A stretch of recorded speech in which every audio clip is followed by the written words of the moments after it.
community at a time of great trauma. And to Gus Charteris, who sits next to me, thank you also for your incredibly steady hand and strategic vision through this process. You two really have been a dream team, along with the wider team who I see some of are here with us today. Many staff have contributed to this, not just directly within the VBO, but also across policy, planning, legal, finance, comms, and beyond. Thank you all.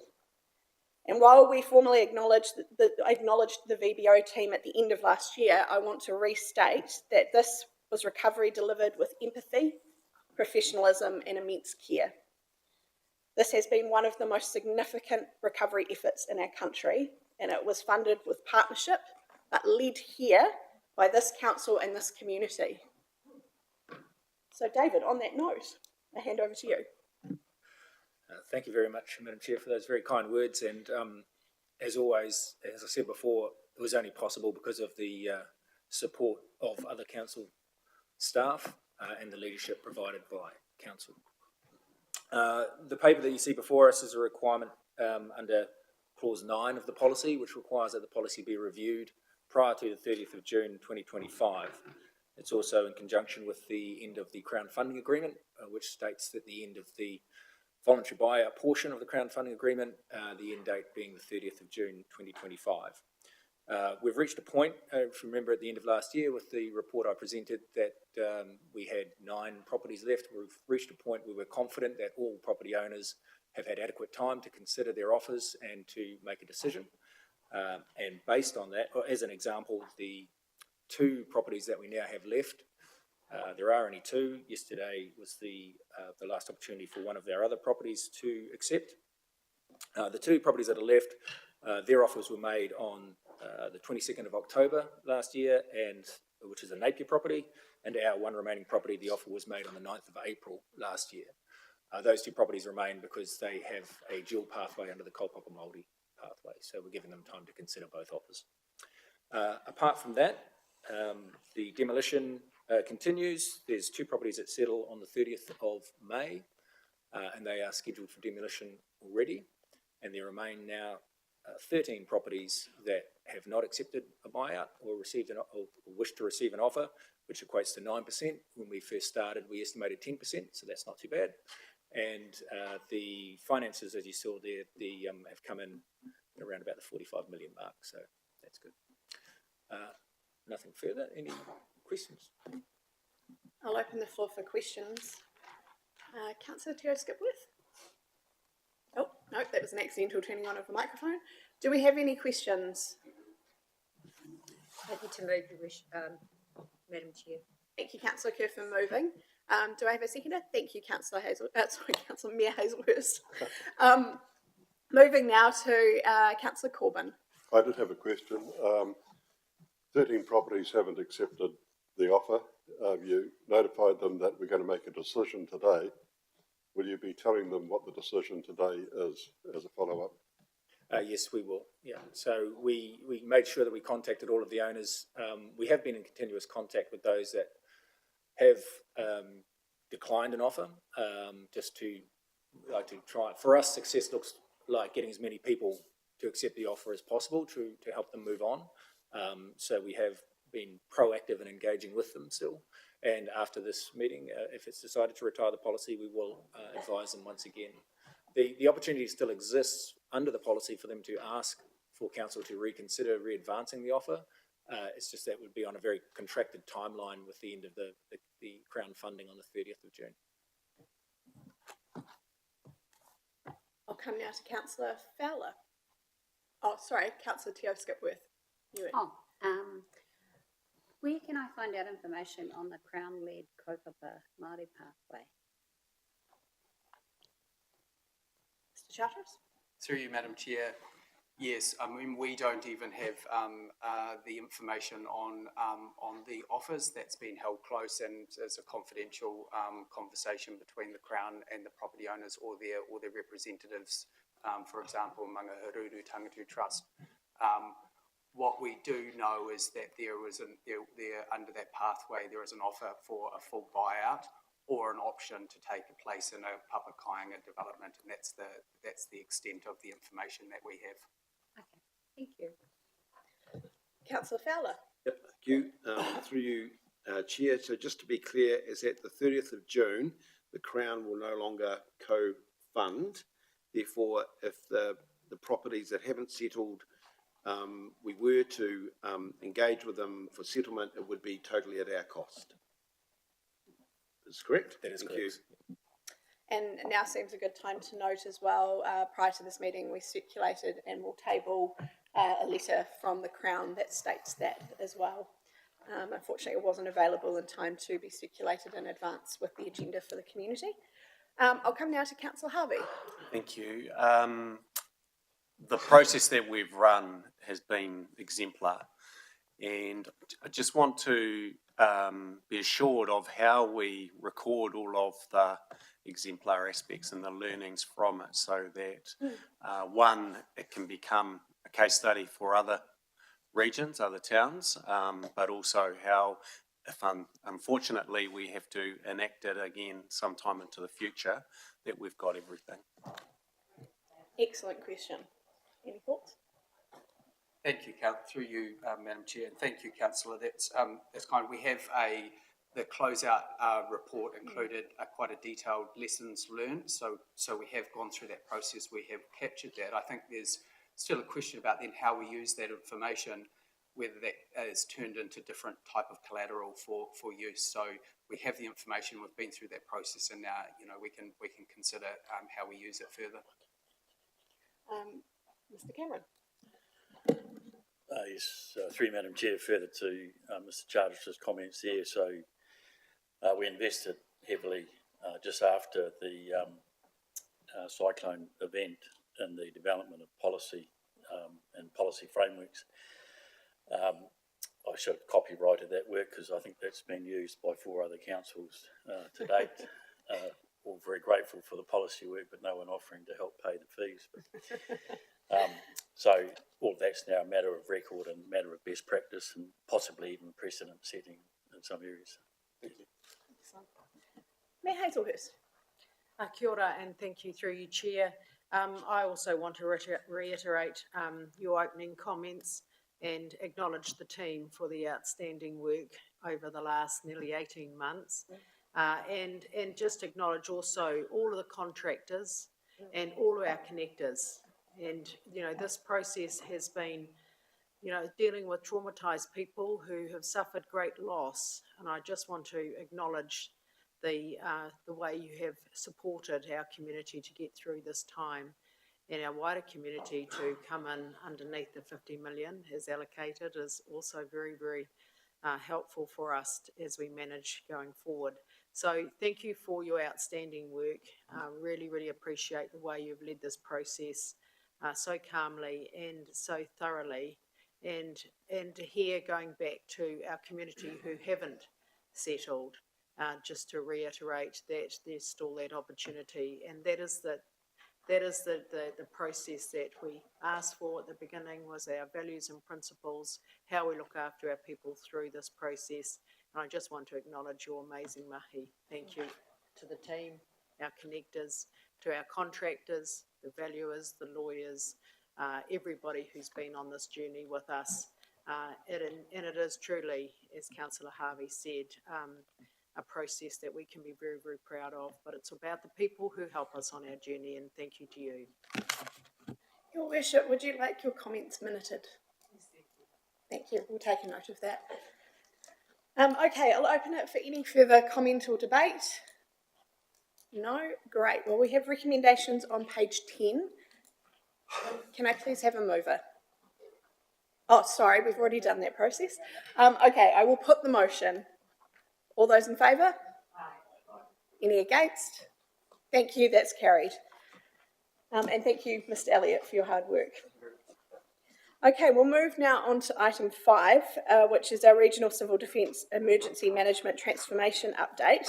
And you'll see in the report that Hastings has already started preparing for the shift through staff training, community planning, and investing in stronger local systems. And in fact, evidence of that is the fact that Mr. Smith is not here today to present this report because he is doing his training. So I'd now like to hand over to Mr. Cameron, who will be taking us through this paper. Thank you, Madam Chair. As committee members, I'll take the report as read. There's essentially two components to the report. Mr. Smith updates you on the progress of the implementation of the transformation strategy. Essentially, that's a service level agreement between, you've got five local authorities here that are under the regional group structure for civil defence emergency management. We're all going into service level agreements with Hawke's Bay CDM, the group which is administered by the regional council. Those service level agreements you'll see in 2.1 in your report, it's really trying to deliver on a system that has community at its heart. It's well prepared and ready, it's highly effective, capable and assured, and it's balanced and responsive to local needs. Key outcome of the service level agreement, I guess it's bringing formality to the way this council's sort of operated for the last 10 years. We lead at local level our response to events and our recovery activities, and that's under the auspices and direction of the Hawke's Bay group. So your service level agreement is putting formality around those systems, and it's imposing a lot of a high level commitment from the organisation, both in terms of the professional development of our staff, particularly in those leadership roles, the controller level and response manager level. And you'll see through the paper and reports that come to the committee, we often refer to SIMS, which is your coordinated incident management. There's a lot of disciplines in that process, and helps us interact and engage with other emergency services. So, Mr. Smith's on his 3-day course today for more detailed training into SIMS, and pretty much you're looking at 3,000 or 4,000 training days a year commitment for the organisation, for all our staff, and we're investing in software systems and the infrastructure that goes with it. And you'll be well aware of the substantial investment and commitment that's gone into the hub network, which is it's your hard infrastructure in the communities around your hub infrastructure, and much more importantly, it's the soft infrastructure and that community commitment and engagement that goes with it. So the service level agreement, we've signed up to it. It's proposed to come into effect on the 1st of July, and for all intents and purposes, it's in effect now. You may have noticed how we ran the what I call a low-level preparatory operation for the anticipated swell events that came in a couple of weeks ago. The way we approach that is very cautionary, a pessimism bias, and that you expect the worst, hope for the best. Love it. And fortunately, we had a good outcome there, and nowhere near what we anticipated, but I think we were well prepared, for those third outcomes. And that's last time we declared was almost a year ago now, in June last year in Hamoana. Again, we took that very precautionary approach. So that's the SLA side of the process. Also attached to this report, NEMA, which is the National Emergency Management Organisation under control of a directorship. They are the entity for the administration of the current CDM legislation, and there's proposal to enact new legislation for civil defence emergency management, and NEMA is going through a first round high-level consultation exercise where councils and emergency services and other interested parties could put in submission to their first cut, I suppose, of the new legislation. So appended to your report is the submission that we put in. We only had 10 working days to get it ready, and then they gave us another few days, so we didn't have time to bring it formally to a council committee, or this committee as we would have liked to, because I regard this as very important work. So, but just briefly, so there's 5 objectives around the proposed legislation. It's all pretty straightforward civil defence emergency management best practice in my view. The objectives are strengthening your community and iwi engagement, so that's your soft infrastructure, good networks through communities and volunteer networks, and the preparedness of communities and their resilience. The legislation tidies up clarity of role and accountabilities of local government and emergency services and key organisations. The challenge under the existing legislation is until a declaration is made, emergency declaration, there's actually no powers for the CDM roles and the controller roles in local government. But a lot of times we don't actually get to a declaration, but we're fully engaged in an emergency management response. So there's not actually clarity over people's roles and the ability to do things other than with the cooperation of people. So Hamawana last year, we were already evacuating people before I actually got the declaration signed. So, but we didn't actually have the powers to do that. But common sense prevailed, and we just got on with it. So a good part of the new legislation is that clarity of role and responsibility. They're trying to bring in national standards that they can train against and audit against. Another sort of grey area is all your lifeline and key utility and infrastructure providers. So that's your telecoms and obviously your council infrastructures and your electricity companies and all of those folks. So as proposed under legislation, there's high levels of accountability on those organisations, their business continuity, capability and their ability to restore in the time of event. And they're looking at the powers and availability to the different entities to manage events. So you'll see in council's submission, we broadly agree with all the objectives really. We've got to be realistic about the situation. So Mr. Smith and his team and myself will be going through for the next LTP what I call an activity planning process. So that'll be a business planning process that unites all the sections of council that we have to integrate that contribute to our ability to both reduce risk before an event, our ability to respond to an event and our ability to recover events. So that'll gather up all the touch points of council, identify that sort of gold level standard of service, and then probably what's your base level standard of service. And the next council, when you're going through your LTP process, you'll decide on your level of investment that you want to make into the framework and the service level that you want to provide for the community. Our approach at the moment with the organisation is that we're aiming for gold standard now, perhaps on a copper standard budget, but a gold standard of delivery. That's our approach to everything. And all the work that we're doing at the moment is taking that gold standard level of approach and then we'll set our service levels at a later time. So really the only, in the submission, you'll see there's some commentary for us on the command and control. Specifically, they refer in the proposed legislation, control agency, which is your leading agency in the response situation. So if we had fires like we had here back in, I think, 2017, and we declared the control agency there was the fire service because it was pretty much their core business.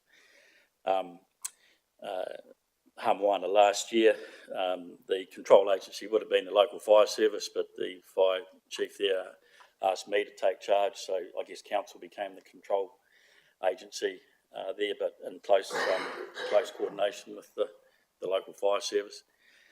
Our feedback in the submission is that the control agency, in the first few days of response, the best equipped organisation, most professional organisation to manage that response and that command and control setting for your first few days is Fire and Emergency New Zealand. They have the national infrastructure for it. They're full-time trained professionals. It's their full-time job. That is their permanent day job, is that command structure, as opposed to someone like me that walks out of a council meeting early, goes across the road and takes up the controller's role for the biggest leadership role going. So that's our feedback. You'll see there's 4 levels. There's the status quo. There's another entity taking the control role, or local government, or a mixture of the both. So our feedback is for professionalism in those first few days is it is a professional organisation's role. Civil defence structure is not a first response agency. We're a coordination operation. We're the glue that holds everything together, and council strengths is our local leadership and our community engagement and our infrastructure and services provision. So that's probably the only area of the submission where I guess we deviate a little bit in terms of our feedback, and that's simply based on the officer's experience to date. I expect that the legislation will probably eventuate with your current structure more formalised, or perhaps a joint control type structure. And if that's the way it comes out, then our job is to continue to prepare this organisation to be in the best shape it can be to deliver its CDM service. You can rest assured we take that very seriously as officers, and we facilitate under the council leadership keeping and maintaining. We're in pretty good shape, I think. Probably a bit of bias on my part, but I think we're in pretty good shape as an organisation to operate at the moment and respond. In terms of recovery, we've probably run out of capital to do another recovery, but on the response side of things, I think we're in pretty good shape as an organisation, and we're working hard as an organisation to get ourselves to that next level and sustain that level. So, assuming those leadership roles will stay on local government going forward, we'll be bending over backwards to keep this organisation in top shape and as a good quality partner with the Hawke's Bay capability. We're simply giving our views in this first round of feedback that I think there's an opportunity to look at the most equipped organisation just to have a leadership role in that initial response in the first few days, which is a command and control situation over a massive operation with 50 to 60 different disciplines that you're trying to coordinate to achieve your objectives. So that's probably enough from me, Madam Chair. Happy to try and answer any questions. Thank you, Mr. Cameron. That was a really comprehensive overview and I appreciate it.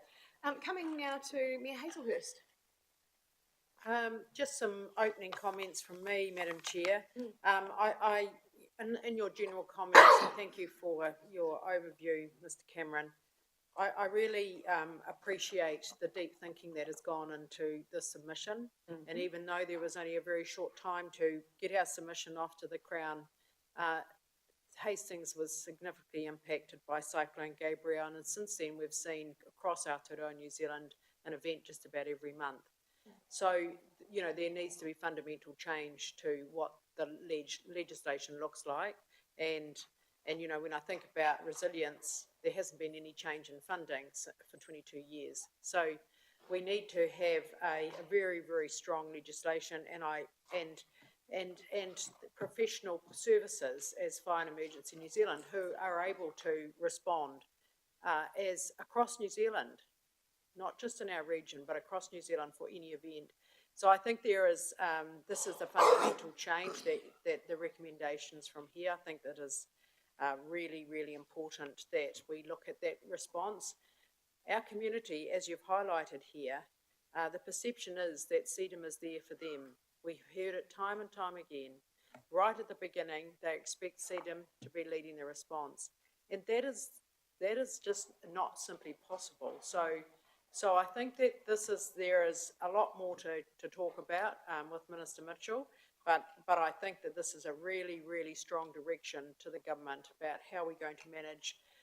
We didn't used to get cyclones in New Zealand. They used to stop at the Pacifica countries. Now, with the warmer seas, they're coming all the way down and hitting us, particularly on the East Coast. So we need to be prepared. We need our legislation is going to be fit for purpose. We need to have the professional training of fire and emergency, and we need to have our community ready to be resilient and respond. So all of these things are covered here. I'm delighted with the work that's been done in our maraes and our community for resilience and emergency hubs. And I think that this is a really solid and good way to look forward. The minutes of group need to come, the joint committee need to come to this committee on a regular basis, so everybody's well aware of how the transformational change is occurring and who's leading and how it's working, because you all need to be across this.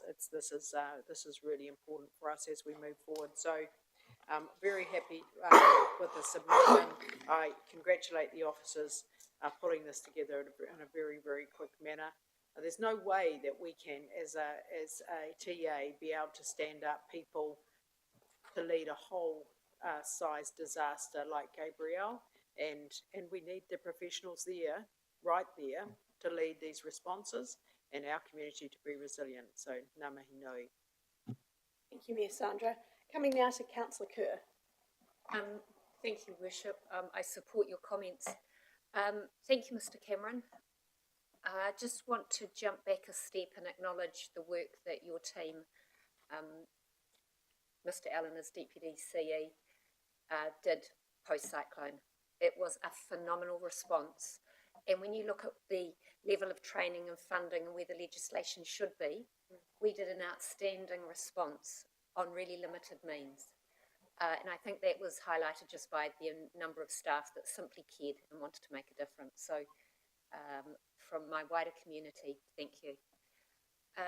Our response now, looking to the future, where we've got over 40 hubs made up of small communities just banding together, rural communities with their marae, a breakdown of what used to be a them and us, where it's now a community, and revamp rural halls has been an outstanding response as well.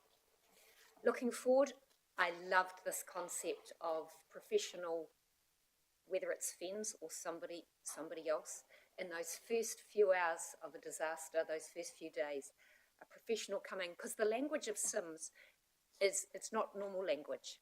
I've done some Sims training and you've got to learn that first. So totally support professionals leading in those first few days when really critical decisions have to be made, and therefore support the submission that we made.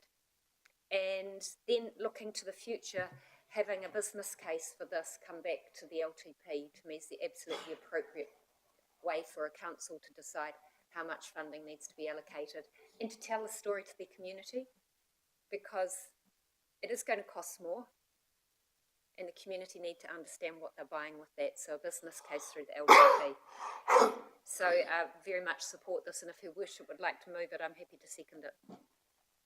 Excellent. Thank you, Councillor Kerr. Moving now to Councillor Buddo. Thank you. Look, it's been really interesting to see the consideration given to setting up the structure behind the scenes and how it all goes forward. And I just wanted to note that the delivery of the workshops on the ground for those hub trainings has been really good. Went out to one at Waimarama a few weeks ago. About 25 people turned up, and staff did a wonderful job of going through, doing the role play, making sure everyone was up to date on how it all functioned and how it all worked. And I did really enjoy the prompt that said, "You are a Hastings District Councillor and you are here to help." So that was a nice, managed to pass it off to Mr. Richard Gaddam. But look, really good, huge number of hubs out there now, and I look forward to exploring how to ensure that rural voice comes through in those and the decision making of that as well. So thank you. Thank you, Councillor Buddo. Can I just, through you, Chair, just sort of make a comment on that from a staff perspective? So, yes, there are identified, 40 hubs out there in the community. They're all at different stages of their, development. There's only a handful that are have gone through the whole process. This is putting a massive strain on the team that needs to support it, and it's really promising that lots of the community are wanting to engage and do this, but we've only got limited resources to respond. The staff are extremely reluctant to say no. We're too busy. So at the moment they're saying yes, probably at their own detriment. So we do need to have conversations around funding and how we resource this if we're to do it in the way that we need to. We're having conversations with the Regional Council around how the group funds are allocated to support this mahi.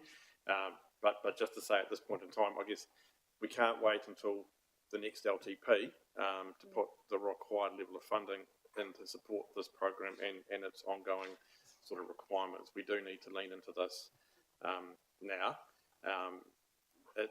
And I guess in the first step, we're hoping that there is some funding through the group structures to support the first step. But just highlighting that point for now. Thank you, Mr. Allen. And I have to agree with Councillor Buddo. The training was fantastic, and I too drew the helpful councillor scenario. It was hilarious. And thank you also to the team who showed out in Havelock over the weekend to help talk about the community centre acting as a hub in our urban area. So I'll now move on to Councillor Teo Skipworth. Thank you, Madam Chair. I really enjoyed reading the submission from Mr. Bickle. It had a lot of in-depth information in it, and when you thought, well, that's really cool, you scrolled to the next page and there was more information. So I have to commend our submission on behalf, his submission on behalf of us, and I'm sure many played part in that. But I just wanted to also note Mayor Sandra's comment about many people don't understand what CEDM do. So it's great that we're getting people trained and Marae and other communities involved, but how do we educate our community of the role, like in a very concise, simple way for our community? And I don't need that answer today, it's just I'd like us to think about that. I think we'll take that question away as an action. It's a good challenge. Thank you, Councillor Teo Skipworth. Coming now to Councillor Fowler. Yep, thank you through your chair. So, yep, great submission. Thank you. In terms of the 40 community hubs, I guess the challenge is there's more distance between an event is keeping the momentum or the interest up. I guess in terms of the Hamilton North Function Centre, it is institutionalised to an extent. There's staff there, but would it be a bit of a challenge on how to keep the interest up for other community hubs going forward? Yes, I mean, the volunteer fire services is a good model because the volunteers there's probably something like 80%, I think, of the fire services volunteer. Yeah, so and as long as they're not setting the fires, they're getting plenty of.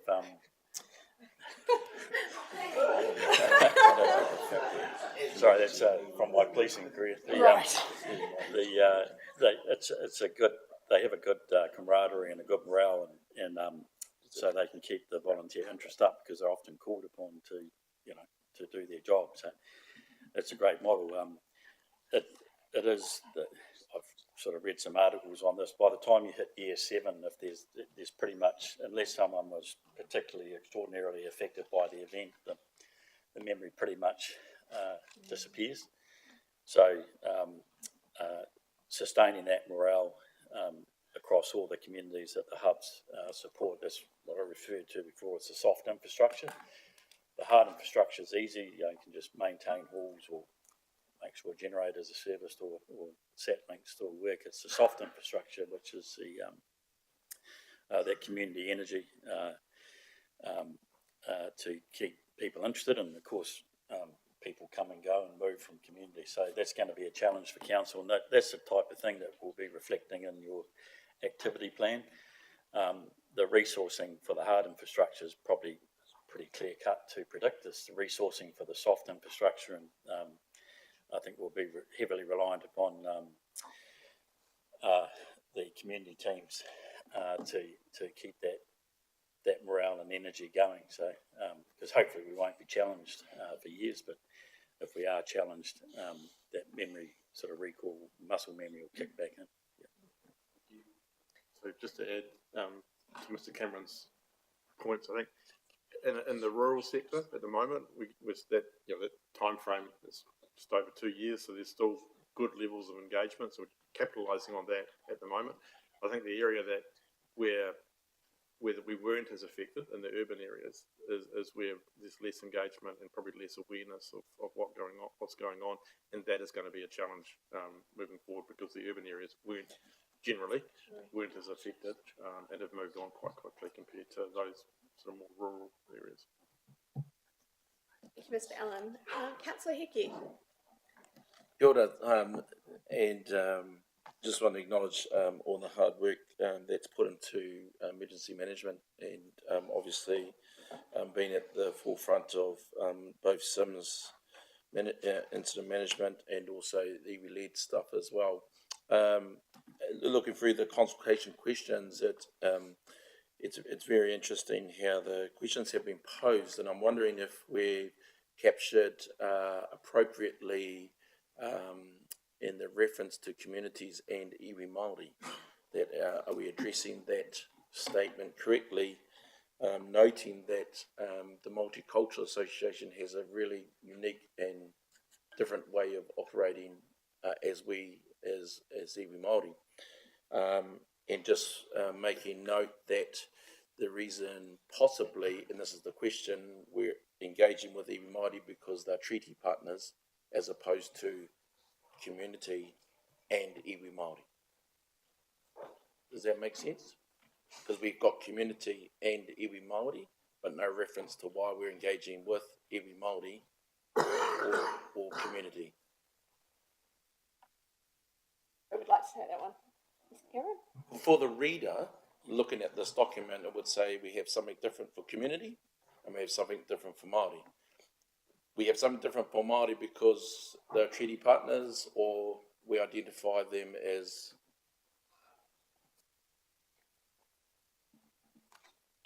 Sorry, Councillor, I'm not entirely.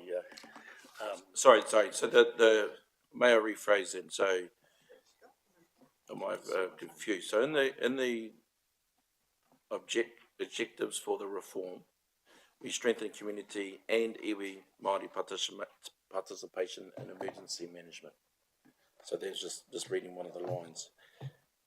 Should we, through the chair, be acknowledging it because they're treaty partners we're engaging with iwi Māori, as opposed to just calling everybody community?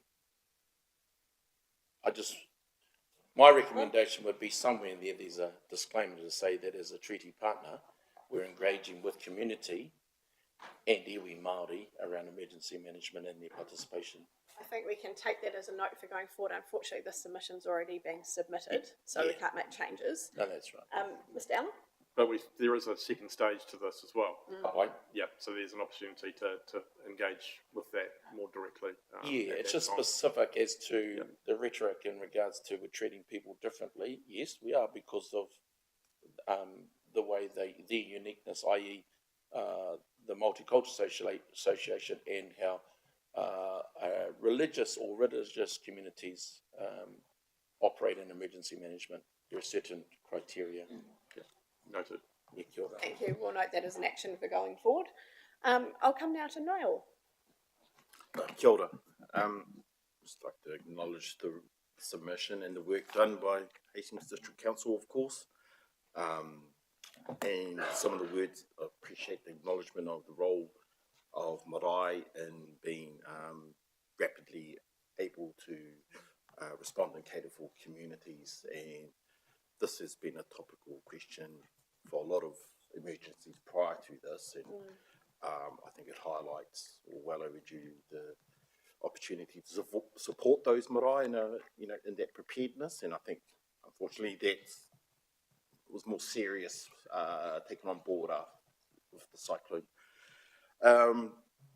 And I'd like to note, acknowledging the council and many others, that through the emergency, it kind of cleared the way past a lot of, I guess, crap, because, we've got this agreement, we've got this. It's about the need and tending to people. So, so I did notice there was acknowledgement for Taiwhenua and their networks and anyone who could play a role. It was about, excuse politics. There's a real demand and need out there. So acknowledge the council and that leadership. I'd like to acknowledge Councillor Heke and his iwi controller role. Had to deal with a lot of volunteers and kind of not necessarily that underneath you there, Councillor Heke, and he made it work. And I think that's perhaps acknowledged in the submission, and I know this council will go forward in that advocacy for, for iwi, for Māori, for whatever labels, but and support Henry or whoever going forward, for more organised, I guess. And I see that there was something about formal roles in there.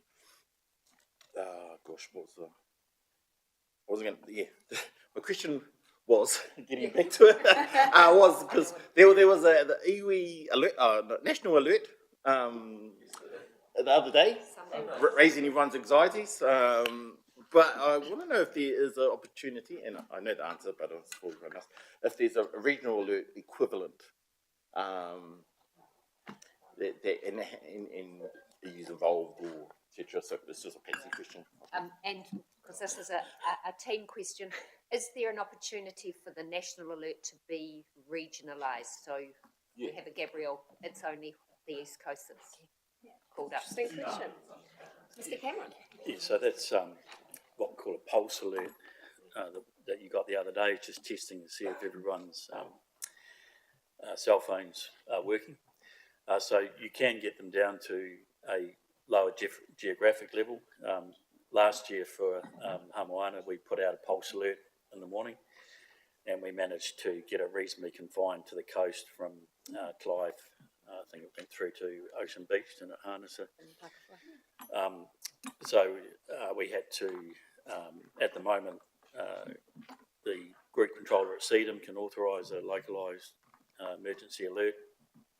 The one last year I approved with the fire command at the time. So in answer to your question is, I think, can you get them? Yes, they can be national. The one you got the other day was put out by NEMA, went right through New Zealand, but you can do them at a localised level, right down to, well, you can't control it exactly, but right down to almost suburbs. Yeah.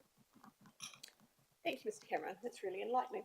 I will now come to final two questions as I'm conscious of time. So I'll come to Rural Community Board Chair Izzy Crawshaw. Thank you. Kia ora team. Not really a question, more of a multiple lot of statements. So apologies in advance. But yeah, great submission. It was really awesome to read it. Just kind of emulating, completely agree with the sentiment around sort of empowering communities, really important. But I do just want to highlight again that there's only so much community can do without the support of the overarching decision-making table. So just, yeah, it can't all be left to community. Not that I'm saying that that's what's being suggested, but just didn't want to not take the opportunity to say that community can only do so much with the resource that they've got, but the decision-making table at the end of the day is that support mechanism to allow community to do what they need to do in a time like that. So we just need to make sure that the systems and processes we have in place constantly evolve to being complementary to what community capability looks like. Also just want to reiterate what Councillor Bardo said before, and I guess the rural voice at a decision-making table. I did feel like the submission was slightly light, and so have a lot of the reviews that have been done post-cyclone around the bespoke challenges that rural communities face through Cyclone Gabrielle, and ensuring that moving forward there is a process in place where there is a rural voice at the table that is actually making decision-making, you know, on what resources go where and how that's sort of allocated. So I'm just going to keep saying that every single time we talk about anything to do with a review on Cyclone Gabrielle. But also just specifically on the submission around the livestock, I just wanted to highlight as well, completely acknowledge that there's a significant difference between companion animals and livestock. But in saying that, livestock and sort of stock health and welfare is a huge part of rural communities' mental health through a process like Cyclone Gabrielle. And I just want to highlight that, again, collaboration is needed across the different entities that make up CEDAM, because there are different things that different groups have got the ability to deliver on. But the processes need to be there to ensure that stock health and welfare can be looked after when there's no access and we can't get vet equipment and all of that sort of stuff into a particular area. And different parties have different responsibilities through that process, but it all does come back to welfare at the end of the day. So just wanted to acknowledge that I do see that there's a difference between companion animals and livestock, but actually livestock and stock welfare in a time like Cyclone Gabrielle is incredibly important to the overarching welfare of a rural community, and I just don't want that to be understated or missed. But still a great submission. Thank you, Izzy. That's fantastic. I'll come now to Hannah Montepera Hendry. Thank you. Just for community reassurance, and while we're navigating, you know, different pathways, what we need to do and cementing roles, responsibilities and our goals, just wanted to reaffirm that I did have the privilege of being on an incident ground with a lot of the team here, particularly Mr. Cameron. I witnessed a gold standard proactive response to a predicted potential and real-time happenings that were evolving on the ground. You were absolutely phenomenal, and homes and potential casualties were definitely saved that night. Some people were succumbed to the event, but I think the wraparound support and the way that everyone stood up was phenomenal.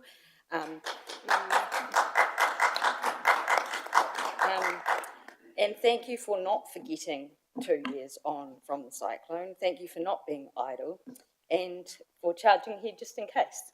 So, and you're doing it on a copper budget. So thank you for helping Hiritonga. Ka pai.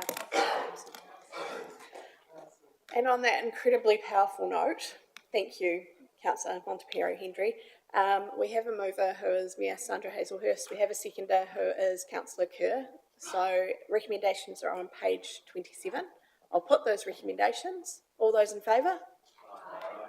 Any against? Thank you, that's carried.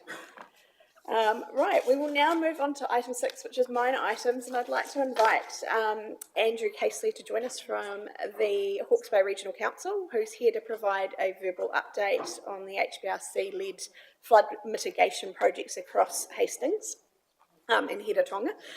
This is part of HBRC's ongoing commitment to keeping partner organisations and councils and the wider community informed as these significant works progress.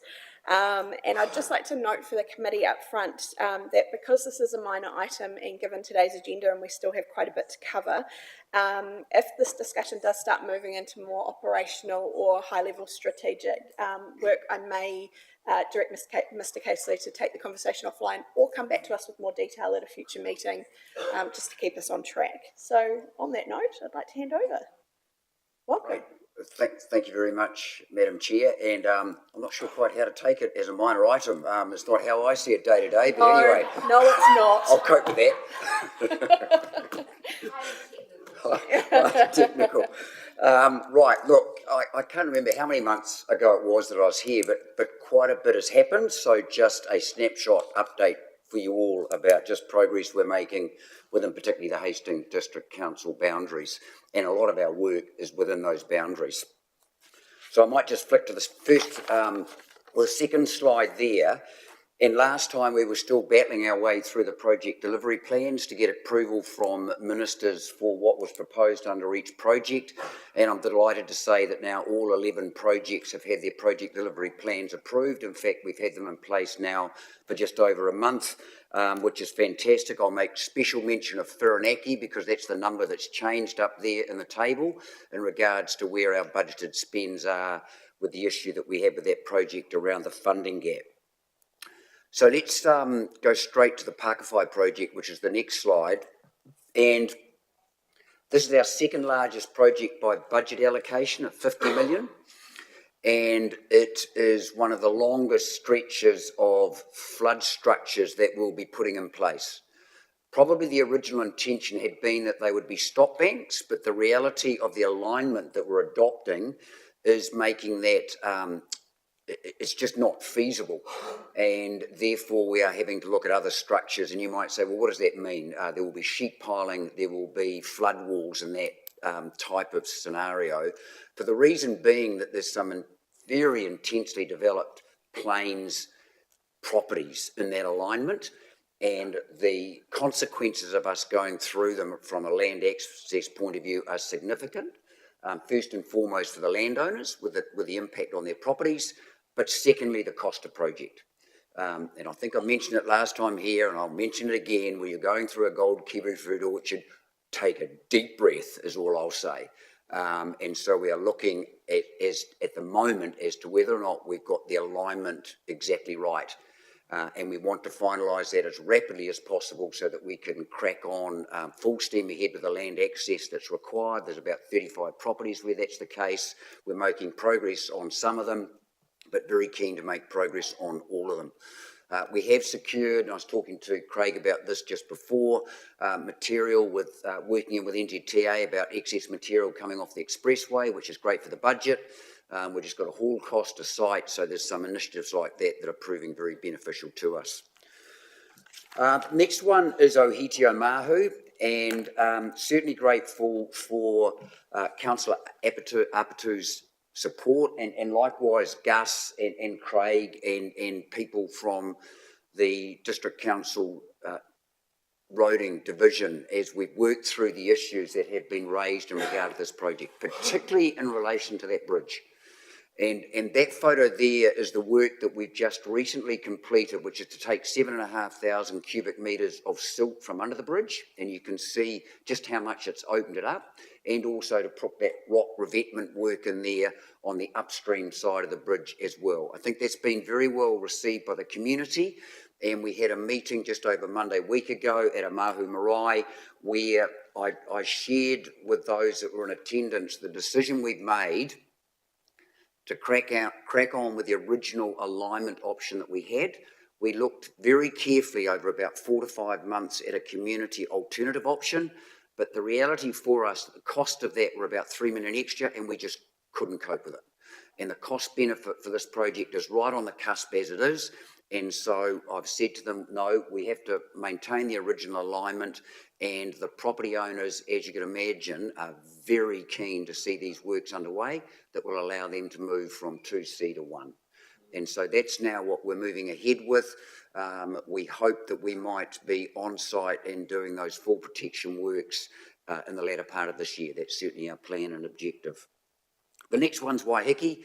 And that there is a picture showing the material that's been brought to site from your Omaranui landfill, where we worked in really well again with your staff and people. We're doing basically a material swap.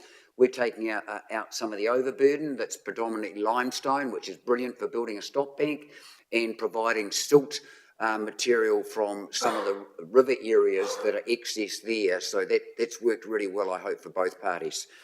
So off the back of that, we'll be going to market this Thursday with our first construction tender, which is an exciting moment because we've received resource consent for this project under the Order in Council process, which again has been quite an ordeal, being first off the block, but now that we know what it's about, we're cracking on with the others, which is likely to be Porongahau after that, and my guess is probably Ohiti, followed, I would suspect, reasonably quickly by Whirinaki. So we are into it, and have seen the conditions that have come out from that consenting process, but because of the thoroughness by which those applications have been prepared, there were no surprises, which is always a good thing.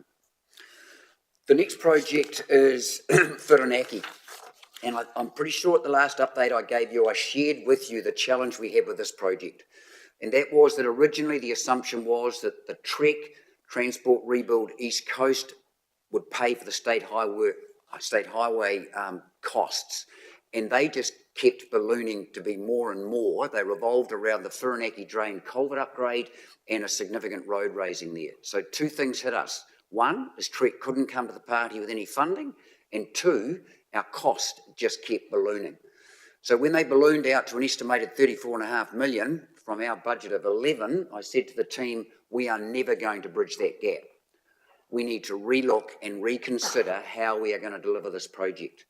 And we certainly want to acknowledge the support that came forward from all of the local authorities in Hawke's Bay as they supported the proposal for the government to repurpose $9 million of unspent CAT3 buyout funds to help meet that budget shortfall that we had. And likewise, the Regional Council has come to the table with their $3 million extra, which retains the 75-25 funding split.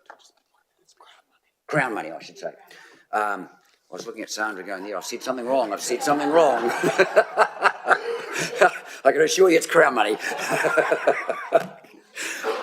So that's just a fantastic outcome from our perspective because it has allowed us to go forward with confidence. You'll see there is a revised alignment. We're now proposing to come up for the residential component part of it parallel to the state highway, and we'll be crossing the state highway about where the entrance to the Transpower and Contact Energy sites are, and then shooting across with the bank to join up with the existing for the Pan-Pac site itself. So essentially we've got 3 cells, one for the residential. We had a great meeting there last week. We got clapped.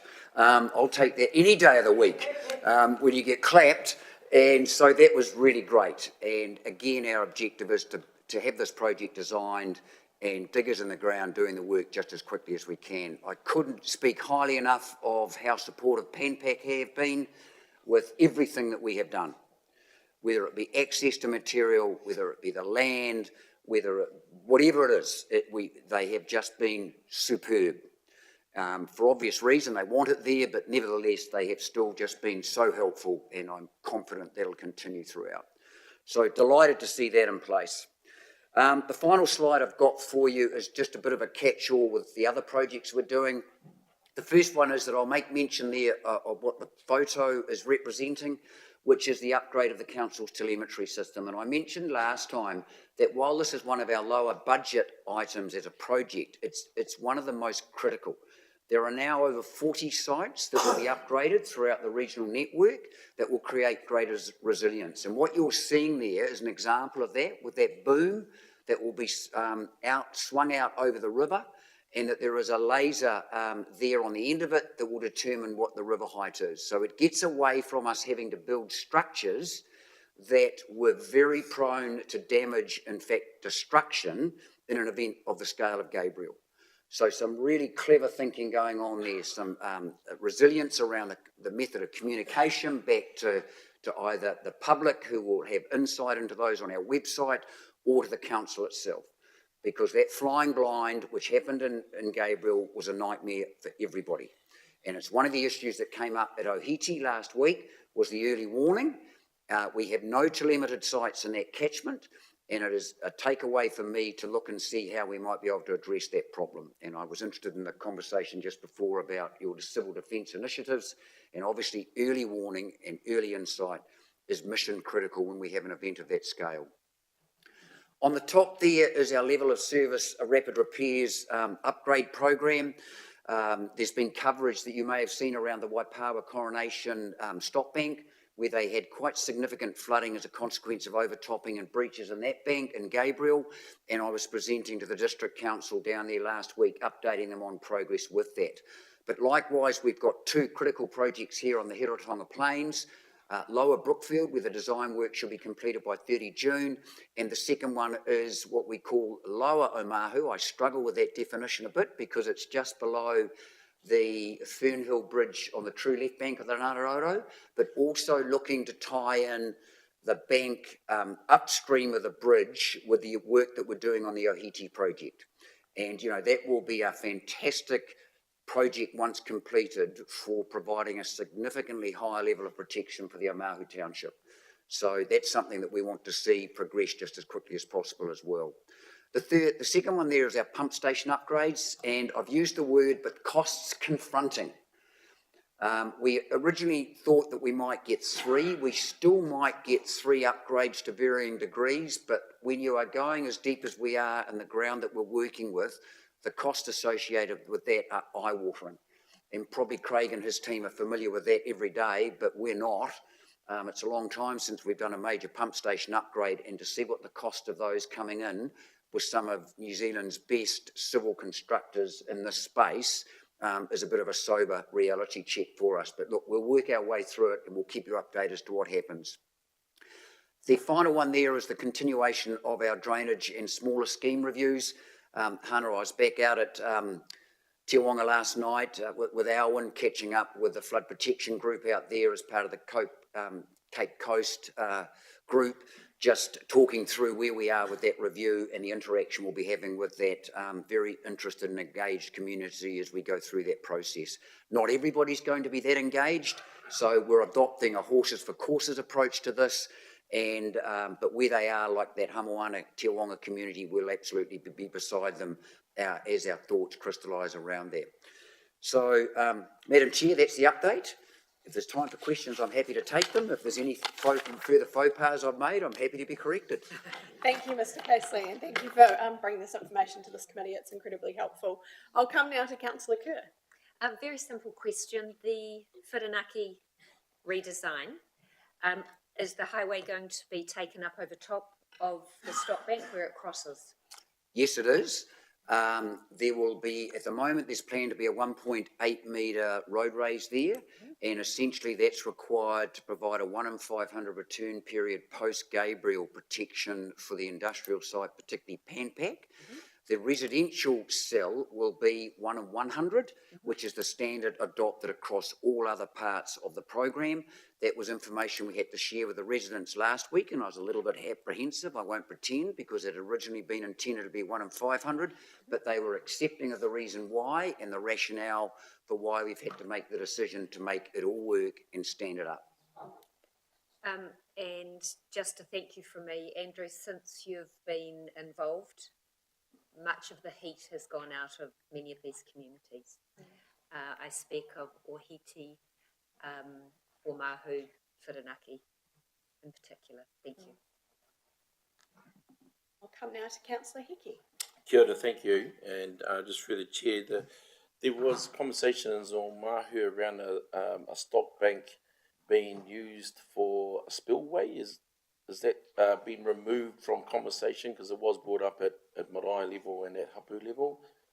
There is no proposal in any of our designs for either the Ohiti project or the Omahu project for a spillway. Where there is proposed to be a spillway is on the Pakawhai part, where the intention is to have a controlled release when the levels get to a certain height that will spill into the Cat 3 properties on the confluence side of Pakawhai Road. Great, thank you. Thank you for that clarity. Claire Hazelhurst. Thank you very much through you, Chair. Andrew, fantastic presentation, and it's great to see the progress, and we know how hard this is. So well done to you and the team. I'm just interested in, so starting with Waiheke, moving to hopefully Porongahau, and then back up to Omahu. Will you be able to do these projects consecutively, or are you one at a time, or how's your time frame looking? We will push them into the market as soon as we can, which will mean that there will be quite a few that will be running simultaneously. We have 10 contractors on our preferred supplier listing at the moment, and we had a session with them very recently, and they are all desperately hungry to see these contracts in market. And therefore we believe that at this point there is sufficient capacity for us to do that.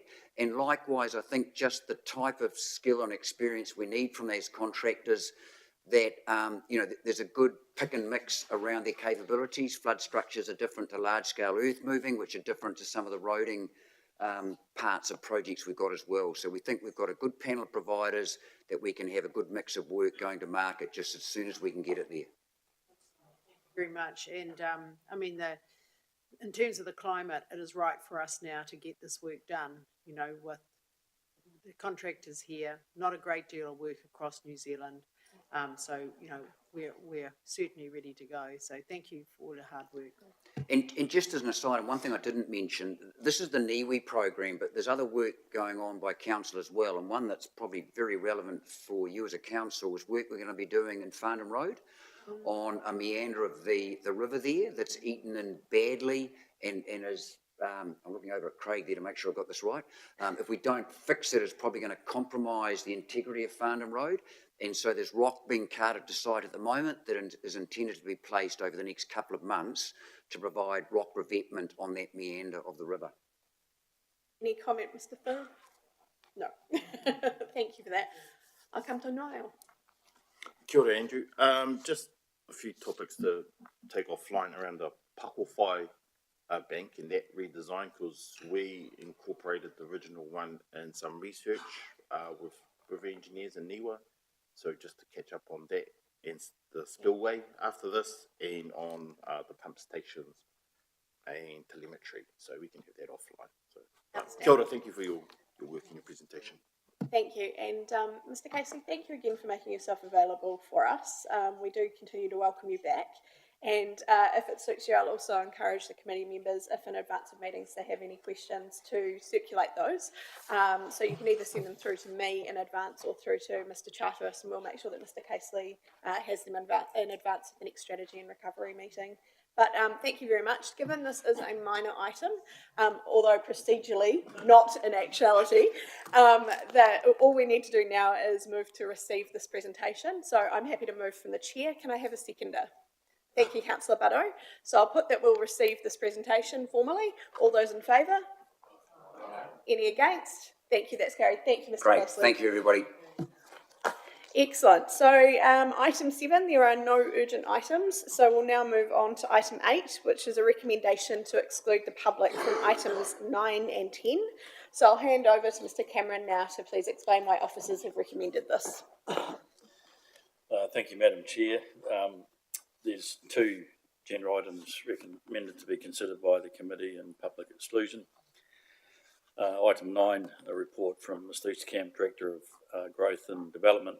It's a summation report across active development zones currently going on in council. Aspects of Mr. Easterkamp's presentation will include what are considered commercially sensitive matters at present, both for council and for external parties. So recommended that matter be considered in public exclusion. Item 10 relates to land purchase and disposal negotiations for the Chief Executive to enact. So to protect Council's negotiation position, it's recommended that that matter also be considered in public exclusion. Thank you, Mr. Cameron. Do we have any questions? No? Can I have a move? Oh, yes. Happy to move, Madam Chair, but I pick up on Mr. Cameron's comments in his email last night. I think it is, and also Councillor Harvey, I think it's very appropriate that we have a growth update in a general agenda. I think it's very important for our community to understand what's next, and we don't have to have the commercial sensitivity in that. So I think, as an action, could we please make sure that happens next time? I'm pleased to report, Mayor Hazelhurst, that that is a direction that has been given to the staff for future meetings and was given as a pre-agenda. So thank you, Mayor Hazelhurst, for moving. Can I have a seconder that we move into PX? Thank you, Councillor Kerr. I will put the motion. All those in favour? Aye. Any against? Thank you, that's carried. We will now move into PX. Thank you to the community who may have been tuning in, and we will carry on the meeting in PX. Madam Chair, can I suggest it's an opportune time for a quick cup of tea? I would agree with you, thank you, yes. It will take 10 minutes, team, thank you. Some of us have been up since the wee small.